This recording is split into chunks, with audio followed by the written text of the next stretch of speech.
The boxers have been given their instructions. The seconds are out. The crowd is ready for another edition of Shoulder Roll Virtual Boxing with your presenter, the boxing historian, Greg Rashid.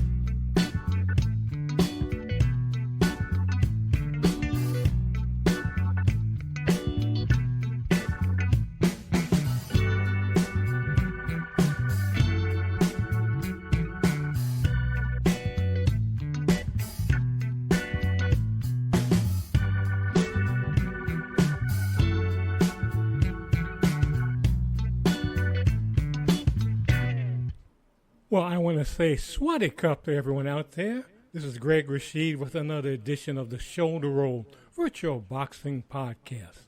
If you're new to the program, yes, I'm in Thailand, Bangkok, Thailand, and Swaddy Cup means hello in Thai. And I hope you're having a wonderful day, night, wherever you are. And I'm just so happy. This family is just growing here. And again, like I always say, the promoter of the show, my first Patreon, he is, in a sense, a co-host, although you don't hear him yet. And I'm talking about Al Red Sox Fan. And Al Red Sox Fan has a great YouTube channel. Check it out. Al Red Sox Fan. My first Patreon. But you can be a Patreon, too. Just go to patreon.com. Look for Shoulder Roll Virtual Boxing Podcast. Almost forgot the name of my own show. And give us, consider $1 a month, whatever you can do, so we can keep the equipment going, keep the lights on, keep a little bit of everything going. Also, you can go to Buy Me a Coffee and make a contribution there. Anything from $1, whatever you can do. Just keep things going. Really appreciate that. Well, we're going to have a great show as we always do today. And those of you who listen on Sundays at 3 p.m. Mountain Time on KUHSdenver.com, created by the one and only Henry Archuleta. I just want to say hi to all you folks out there. I hope to get back to Colorado at some point. I lived there for 20 years, really loved it. Hope to get back there, but right now I'm an expat in Bangkok, loving Bangkok. But we're going to have, as I said earlier, a great show. And I'm going to do something a little different first. And that's because, it's my show, for one. I can do whatever I want. And this is a boxing show, but one of the greats, not only in baseball, but just the world, died earlier this week. If you're listening on the week of it, because I'm doing the show on June 21st, I'm talking about the one and only Willie Mays, who passed. And just an amazing individual, superb athlete, just everything. Just somebody that everybody loved. Willie was just something. And I'm going to do right now, because, we do music on the show, too. I'm going to do 2 songs dedicated to Willie Mays. The first one being The Trainers, Say Hey Willie. And then I'm going to do Chuck D, formerly of Public Enemy. And this is The Amazing Willie Mays. So let's hear these now on the Shoulder Roll Virtual Boxing Podcast.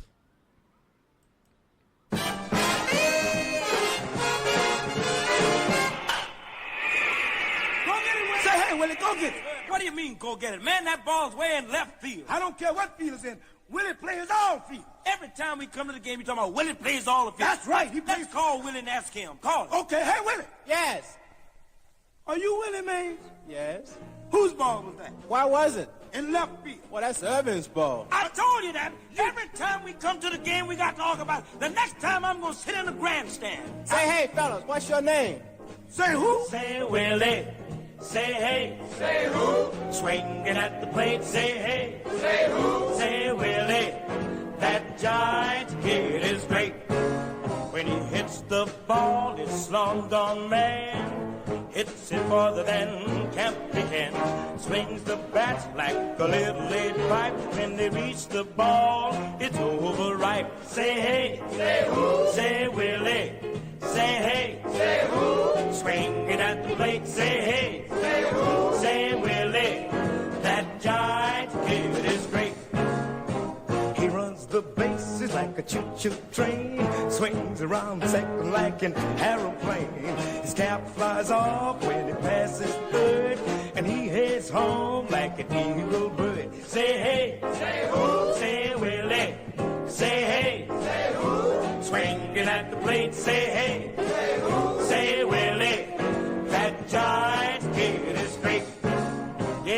of a center like he had jet shoes. The other batters get the Willie blues. Anything hit his way is out. Man, it just don't pay those guys to clout. Say hey, say who? Say Willie.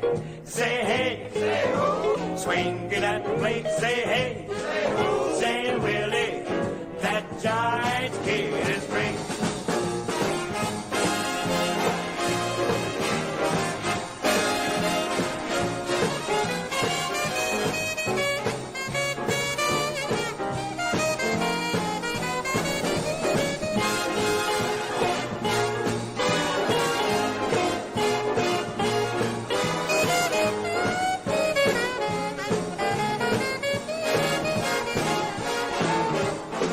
Willie served his Uncle Sam. He left the Giants in an awful jam. But now he's back, and he's Leo's joy.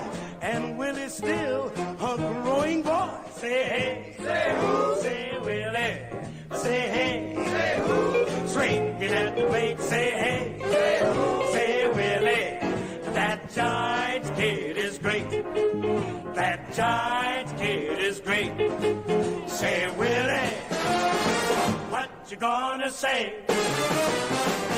Say hey. Ladies and gentlemen, number 24, Willie Mays. Say hey, greatest in the field, and what you got to say? No question, number 24, will he amaze ya?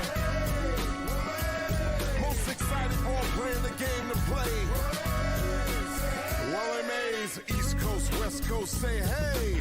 Fly ball smash at the Frisco Bay. Basket catch through the winds and shade. Never failed to amaze. Willie Mays, number 24, going back to the wall. Greatest of them all, uptown stick ball. Adirondack, hear the bats go crack. Big works hurts, seeing Willie go back. Roll around, turn around, good of a throw. Greatest of all time, pulling grounds go whoa. Get down, number 24. Greatest ball player I ever saw.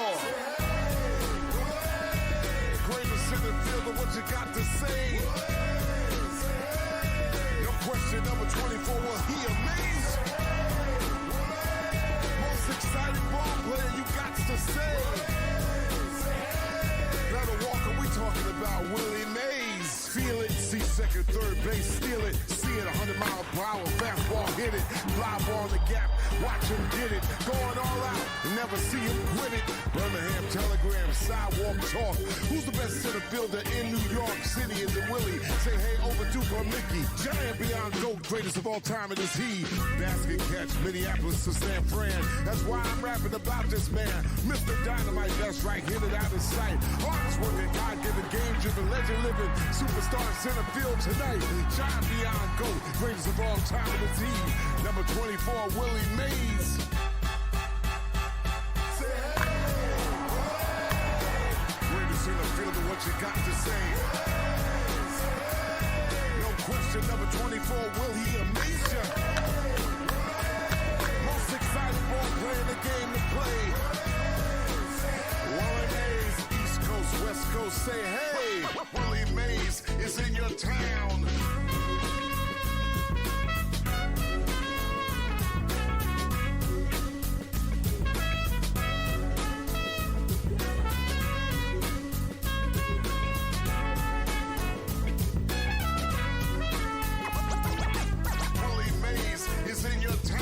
Willie, say goodbye to America. Thank you very much.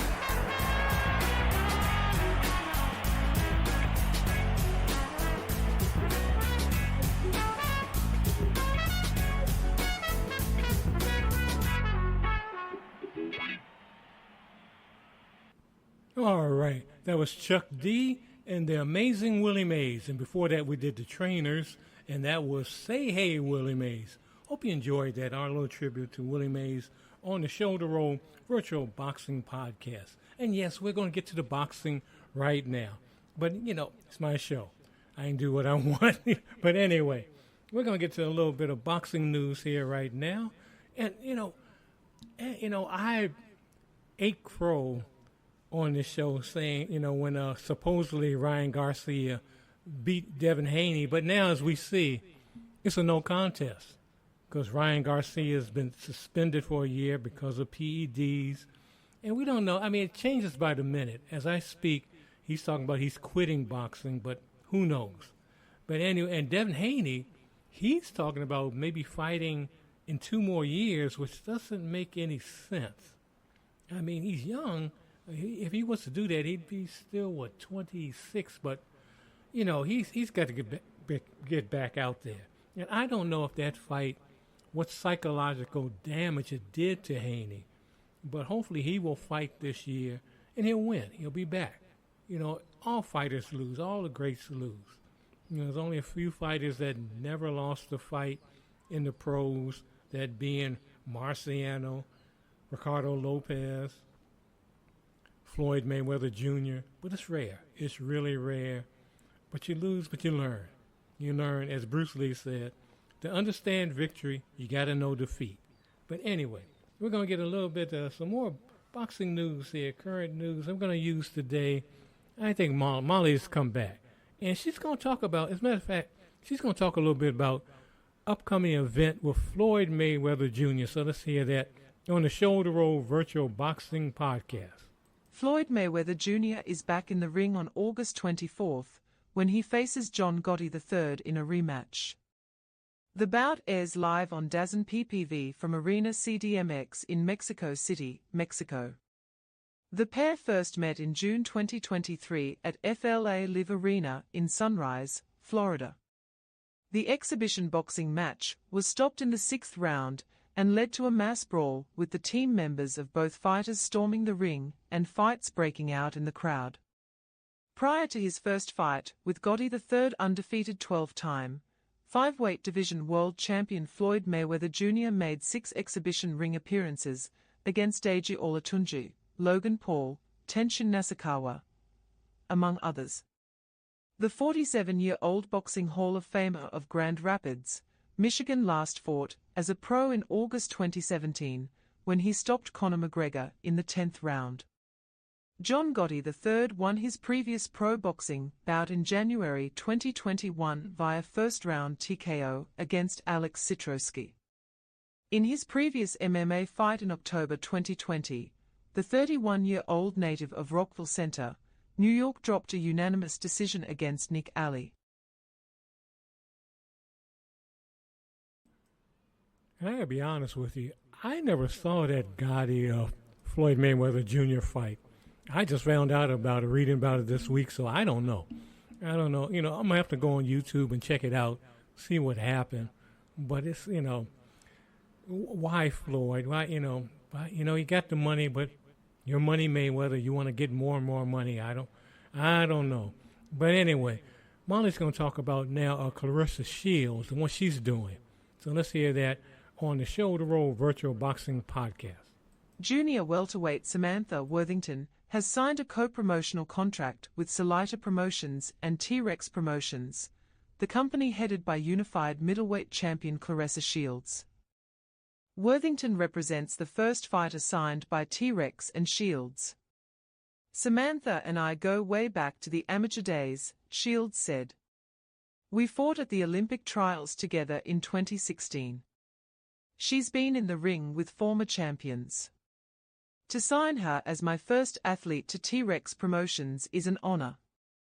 Worthington, ranked number 4 by the IBF and number 6 by the WBO, will make her first appearance under the T-Rex banner on July 27 at Little Caesars Arena in Detroit on a Big Time Boxing USA card headlined by Shields. Fighting on the same card as Claressa Shields feels like a dream come true, Worthington said. Going from fighting alongside one another on Team USA in the amateurs to being on the same card as pros is a special, full-circle moment in my career, and one that I know God created me for. Before turning professional in 2019, Worthington fought on Team USA alongside Shields, where she not only honed her skills in the ring, but was also exposed to the highest levels of competition through representing her country on an international stage. Born in Lexington, Kentucky, and now fighting out of Folsom, California, Worthington finished her impressive amateur career with a 36-14 record, including 5 national championships, a bronze at the Youth World Championships, and a 5th-place finish at the Olympic trials for the 2016 Olympics. As a pro, Worthington most recently scored a near-shutout unanimous decision over Yasmin Rivas in front of her home state fans in Kentucky last January. The super lightweight division of women's boxing is one of the most competitive, said Dimitra Salaita, and Samantha will be a great addition to make the division even more diverse and exciting. She will bring a strong U.S. presence and be a new face on the global stage of women's boxing. Worthington will get a chance to make an immediate impression to a wider audience July 27 in support of Shield's matchup with current heavyweight titleholder Vanessa Lepage-Jonas on a card that will stream live on DAZN. If I'm not mistaken, Claressa Shields may be the first woman promoter in boxing history, or maybe, well, Lou Duva's daughter, I think she was a promoter too, but she may be the first boxer, a woman boxer, to be a promoter. But that's something. You know, we look forward to hearing more about what's going to happen with that. That's good. That's really good. But we're going to get to more boxing news here, and we're going to have Knockout Nigel. And he's going to talk about, he loves talking about the history of boxing. And we're going to talk about the history and what's going on in boxing this week. So let's hear Knockout right now on the Shoulder Roll Virtual Boxing Podcast. Cheers! This is Knockout Nigel with the Boxing History Report, June 20th, 1960. Floyd Patterson knocked out Ingemar Johansson in the 5th round to become the first boxer to regain the World Heavyweight Championship before an estimated crowd of 40,000 at New York's Polo Grounds. After losing his title to Johansson in June 1959 in the first of their 3 consecutive meetings, Patterson floored the Swedish champion with a leaping left hook in round 5 before knocking him flat on his back with another left hook that ended the ring's fight of the year. Patterson reclaimed the world title after 8 previous heavyweight champions had tried and failed, and went on to stop Johansson in round 6 of their rubber match in March 1961. June 20th, 1980, Roberto Duran beat Sugar Ray Leonard by unanimous decision to win the WBC welterweight championship before a crowd of 46,317 at Olympic Stadium in Montreal. In the richest prize fight in history to that point, Duran outslugged Leonard, a 9-5 favorite who was returning to the site of his 1976 Olympic gold medal victory for his second world title defense. Duran, a former unified lightweight champion who vacated his titles in 1979, would go on to lose a rematch with Leonard 5 months later in the infamous No Mars fight. June 22, 1938, Joe Louis knocked out Max Schmeling in round 1 to retain his World Heavyweight Championship before an estimated crowd of 72,000 at New York's Yankee Stadium. In one of the most highly anticipated rematches in boxing history and the ring's fight of the decade, Louis was dominant in making his 4th defense of the title he won by beating James Braddock exactly 1 year earlier, flooring the former champion Schmeling 3 times to avenge his loss to the German in June 1936. June 23, 1969. Joe Frazier stopped Jerry Quarry in the 7th round to retain his New York State Athletic Commission heavyweight championship before a crowd of 16,570 at New York's Madison Square Garden. Frazier was recognized as the world champion by 6 states, with unbeaten Muhammad Ali suspended from boxing and Jimmy Ellis possessing the WBA title. Making the 4th defense of his title, Frazier opened a gash under Quarry's right eye that led the ring doctor to order a stop to the bout, which the ring named Fight of the Year after round 7. Also of note, 1968 U.S. Olympic gold medalist George Foreman, who would succeed Frazier as world champion, made his pro debut on the undercard with a 3rd-round TKO of Don Waldheim. You know, I had forgotten that. that Foreman was on the same card with Jerry Corey and Joe Frazier. That's something. But, you know, this week is special for me as far as boxing, what got me into boxing. Because Knockout Nigel mentioned the fight that occurred June 20th, 1960. At the time, I was 6 years old, and my family was really into this fight, and it got me into it. When Floyd Patterson regained his heavyweight championship by knocking out Ingemar Johansson. That fight galvanized me as a little kid, and that started me on this journey to where I am now, is doing this boxing show and being involved in boxing over the years with other shows and events and all. But that was the galvanizing moment for me. Ingemar Johansson losing to Floyd Patterson. And Floyd Patterson became my first sports hero. I mean, I just love Floyd. Until Muhammad Ali came along, then that kind of changed. But no, he was my first. You know, and it's a special event, you know. And that occurred, oh my goodness, that's 64 years ago. Oh my goodness. Well, even that fight with Duran and Leonard, how long ago that was? My goodness, over 40-some years, man.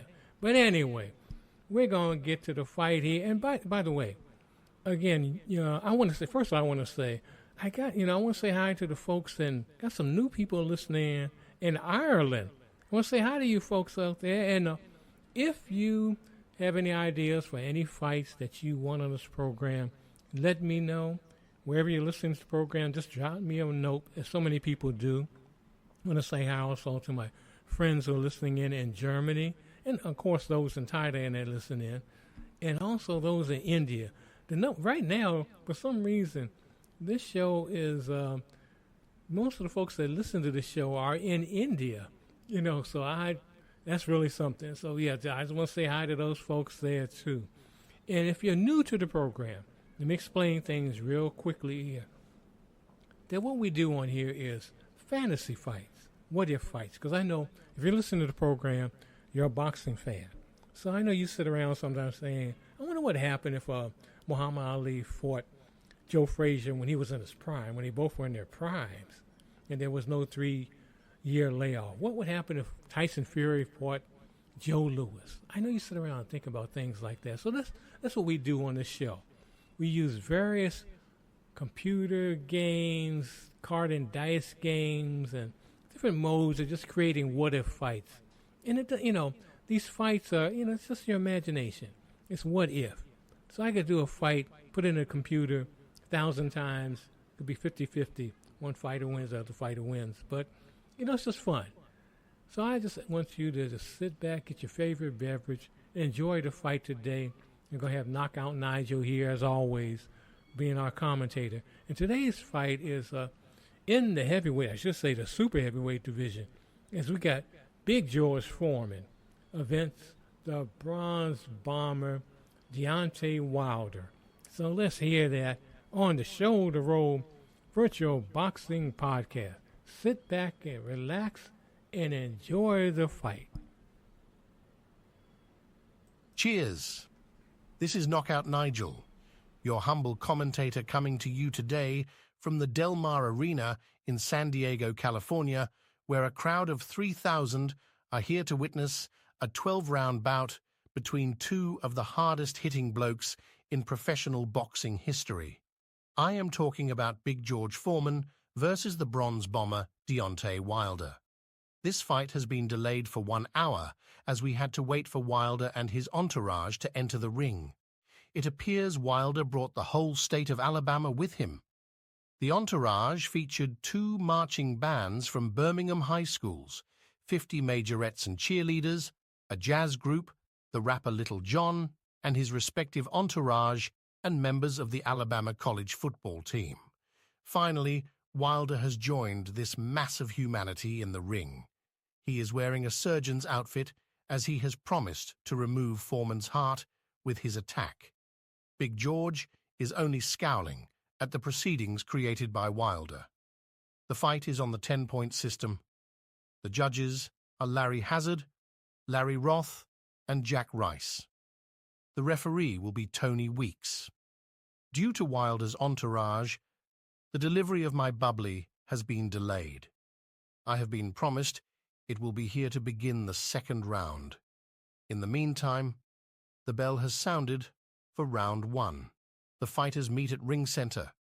Foreman shoves Wilder into the neutral corner. Foreman fires off a 2-point left uppercut, 2-point right hook, and a 2-point combination.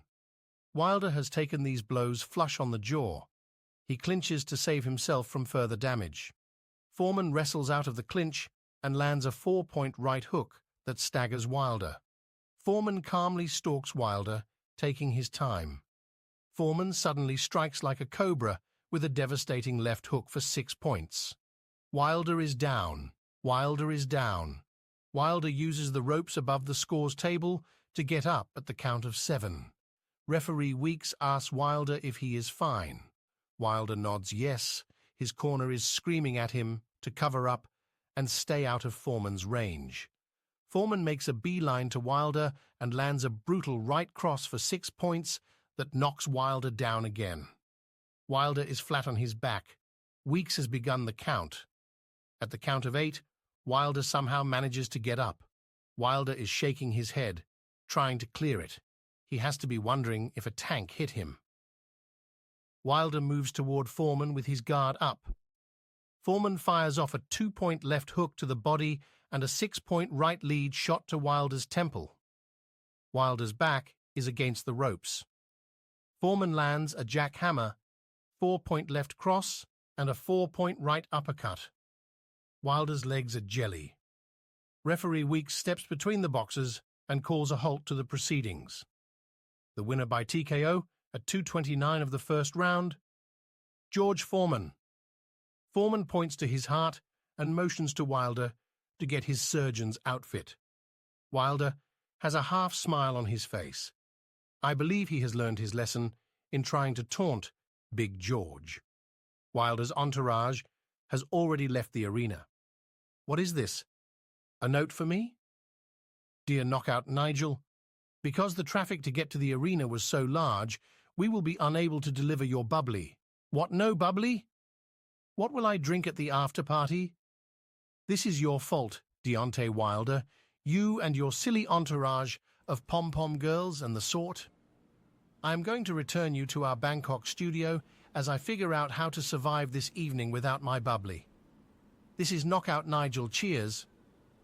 You will pay for this, Deontay Wilder. I am writing a letter to the State Boxing Commission. You will pay for this, Deontay Wilder. Oh, don't get Knockout Nigel upset. He has to have his bubbly. But I hope you enjoyed that fight. A little quick fight there. Big George beating Deontay Wilder. And, Wilder, the funny thing is that he used to have these silly ring entrances that were, and he'd always use an excuse that, I put on too much. My costume was too heavy. He always had an excuse. And I'm talking about Wilder he was fighting a long time ago, but he only fought, this year. And I think hopefully, and we talked about it on the show previously, hopefully he will retire because he has some things in his personal life he really has to work on. And I forgot too. That particular bout was simmed by Legends of Boxing 2 PC. Great PC game. Also, they have a card game, but great game. Really great game. Check it out. I hope to have the author of that sim on the program, Gary Brown, on the program sometime. I'm going to work on that and get him on. But because that fight was so quick, just went so quickly, Knockout Nigel, he informed me that he did a side gig, and he did a fight in Boston earlier this year, which he didn't tell me about.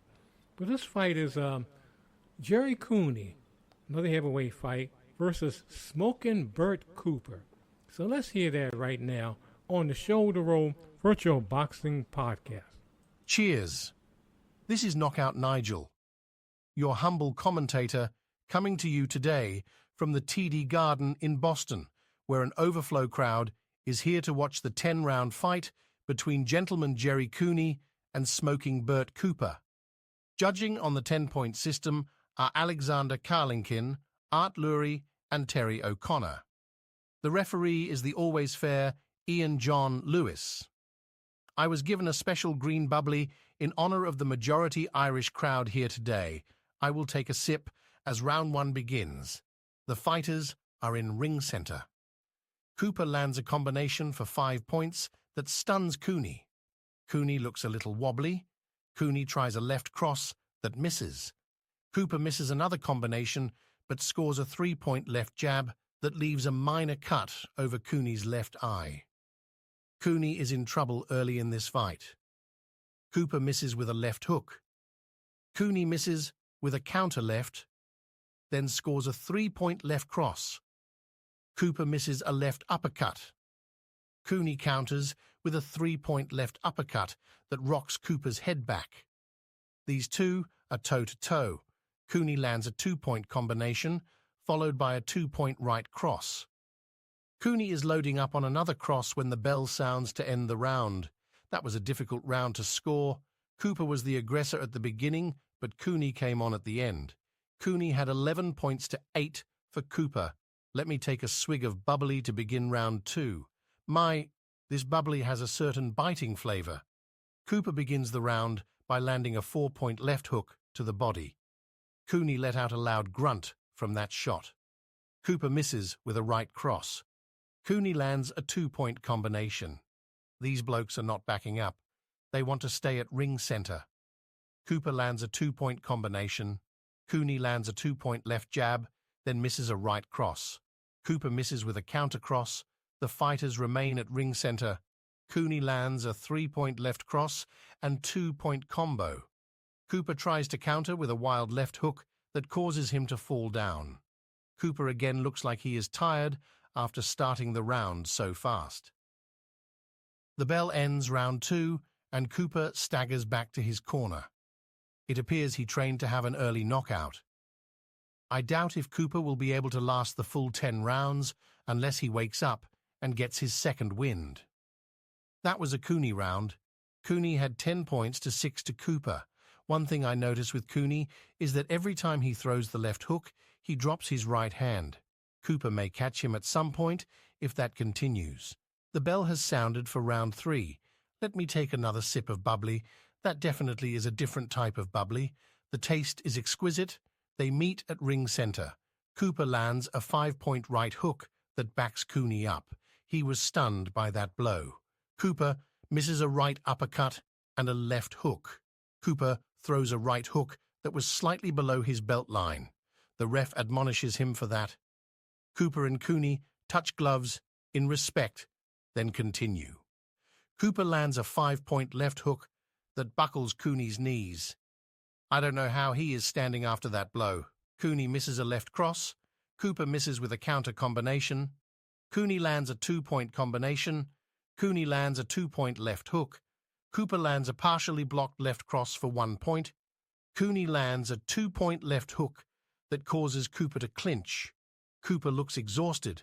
He can only expend energy for 1 minute of the 3 rounds. Cooney steps out of the clinch and misses with a left hook as the bell sounds to end round 3.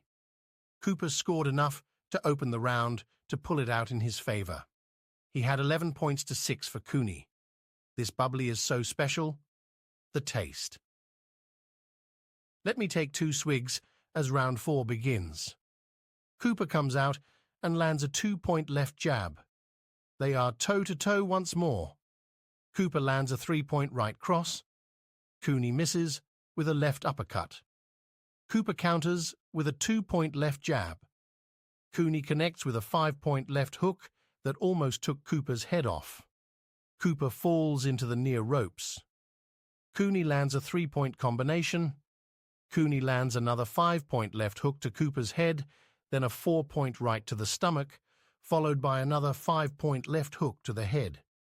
Cooper has dropped his guard, but will not go down. Cooney lands another 4-point left hook. Cooper's hands are at his side. He is out on his feet. The ref steps between the boxers and stops the fight to protect Cooper from more punishment. At the time of 2:28 of round 4. The winner, by technical knockout, Jerry Cooney. The crowd is exploding with cheers. Cooney's cornermen are lifting him off his feet to milk in the applause. I must say this. I do believe a better conditioned fighter would have counter Cooney's hooks today and given him some difficulty. Cooper did not train for a full 3 rounds. I hope he learned his lesson. Let me go into the ring to talk to Cooney. But before I do so, let me take another swig of this rare green bubbly. Yes, what is that you say? The Boston State Boxing Commissioner has greeted me before I step into the ring. What is that you're saying? You're apologizing for what? The bottle you gave me was a mistake. You gave me a bottle of Cooney's urine sample. You mean I have been drinking? Oh, dear God! I feel so sick. I'm about to pass out. Oh, dear God! I will return you back to our Bangkok studio. This is Knockout Nigel. Cheers! Oh, dear God! Someone call a doctor. Somebody pump my stomach. Somebody give me a breath mint, some mouthwash. Oh, dear God! Oh, now I know why Knockout Nigel didn't tell me about that fight. He didn't want to tell me that he was drinking a little bit of a different type of bubbly. But anyway, Knockout Nigel, he'll be all right. He just has his, he runs into some little difficulties at times, but he's got a loyal fan base out there. They really like Knockout. And Knockout, he may be coming to a city in your neighborhood very soon. You never know. But I hope you enjoyed that fight between Cooney and Bert Cooper. Bert Cooper, who looked just like, and kind of fought like Joe Frazier. But he obviously wasn't Joe Frazier. He didn't have this skill. But Bert Cooper, for a second, almost became heavyweight champion of the world. He almost beat Evander Holyfield. And if you've never seen that fight, check it out on YouTube. It's something. But I hope you enjoyed that fight. And any fights that you want on here, wherever you're listening to this program, whatever device you're using, be it on YouTube on my channel, Nourished by History, or on Facebook, or wherever you are, Apple, Spreaker, wherever you're listening to the program, just drop me a line as other people do, and you can be a promoter of the show. And also remember, please, become a Patreon like our Red Sox fan. It's only take $1, or go to Buy Me a Coffee and just, do what you can, because we really appreciate it. And I love all you folks for supporting this program and keeping things going, because we have a lot of fun on here. But as I always say, we always switch up. And before I say that, I'm sorry. I simmed the last fight with Title Bout 2, PC game created by Jim Trunza. And I want you, all you folks out there, offer special prayer, whatever you do, good wishes, just positive vibrations, a meditative thought to Jim Trunza's wife. They're going through surgery right now, and we know they're going to pull through, but please, Jim is giving a lot of fun to folks for over, I'd say 50 years now with his games, his card games, and also with the PC games. So please, say a prayer for him and his family right now. He really deserves that, and I'm hoping, we know that he'll pull through. He's strong, just a great guy. But right now, we're going to switch up now, because as I always say, we do music on here too. And we did music earlier with 2 songs dedicated to Willie Mays. But right now, I think I'm going to do a little bit of, some bebop. And this is Art Blakey and the Jazz Messengers. And this is from the early 50s. But to begin this piece, it's going to be the one and only, and this is the guy, he was the MC at Birdland. That's where a lot of jazz took place in the late 40s and 50s in New York. And I'm talking about Pee Wee Marquette. Pee Wee Marquette was a fascinating character. He was something, but he was the MC at Birdland, and he had a rep. He wasn't the nicest guy, and if you didn't slip him some money, when he would announce your names, purposely mess up your name. Just purposely mess it up. But I guess Art Blakey gave him some money, so he did his name right. So let's hear it right now. Pee Wee Marquette announcing Art Blakey and the Jazz Messengers as they play Split Kit on the Shoulder Roll Virtual Boxing Podcast.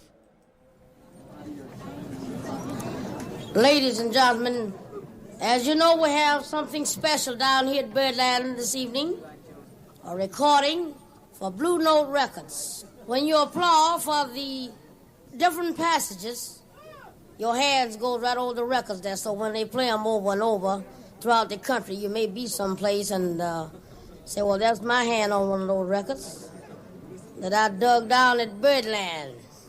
We're bringing back to the bandstand at this time, ladies and gentlemen, the great Art Blakey and his wonderful group featuring the new trumpet sensation, Clifford Brown. Horace Silver on piano, Lou Donaldson on alto. Curly Russell is on bass. And let's get together and bring Art Blakey to the bandstand with a great big round of applause. How about a big hand now for Art Blakey? Thank y'all.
All right. A little bit of Art Blakey in the group, and that was Split Kick. And we, featuring with Pee Wee Marquette as the MC. Thank ya. Ladies and gentlemen. But anyway, hope you enjoyed that on the Shoulder Roll Virtual Boxing Podcast. And we're getting ready to get out of here, but I want to end this program as we began it, talking about Willie Mays, but in a little different light, in the sense that, Willie Mays was considered, I agree with this, the greatest player ever, baseball player. And I got to thinking, who is the greatest living baseball player at the time? And I got to thinking, who is the greatest right now living boxer? Who is that? And I put a poll online, and you can check it out. If you listen to this program and you go to Nourished by History and look for Shoulder Roll Virtual Boxing Podcast, you'll see my poll. And right now on the leaderboard, the leader is Roy Jones Jr., but that could change. But, yeah, I've been doing a lot of community polls on the internet. I did one last week about who should Tank Davis fight next. Gervonta Tank Davis, who should fight next? And overwhelmingly, 72% of the people, and I had almost 200 people that voted, they want to see him fight Pitbull Cruz. They want to see him fight him again in a rematch.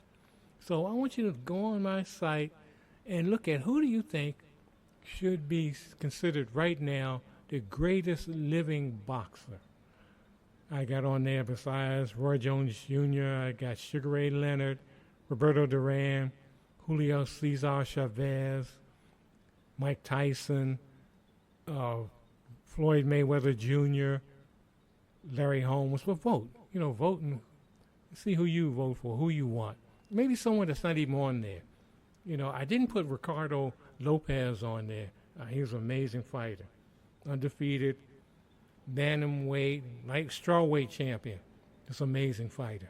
So many guys to think of. But anyway, we're going to get out of here right now. And again, as we always say, go in love and go in peace. Help someone along the way. And whatever you do today, the first thing you do when you get up in the morning, get up, look in that mirror, hug yourself and say, I love myself. If you're sight impaired, get up, hug yourself and say, you love yourself. Because if you don't love yourself, you can't do anything. You can't help anyone because you can't help yourself because you don't love yourself. But do what you can to help wherever you are, wherever province you're in, farmland, city, suburb, gated community, wherever you are in this world, do what you can to make it a better place. So many problems in the world as far as wars, rumors of wars, potential upcoming wars, issues with some politicians that are like racking people's brains, not only in America, but all over the world. But do what you can. Do what you can to bring some positivity to your area and just make someone, at least once a day, make somebody happy. That's actually a song, Make Someone Happy. But anyway, do what you can to make someone feel better.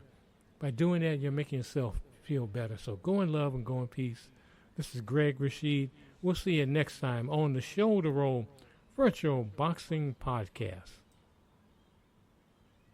Thanks for tuning in. Please remember to like, comment, share and subscribe to this channel. Thanks and have a great day.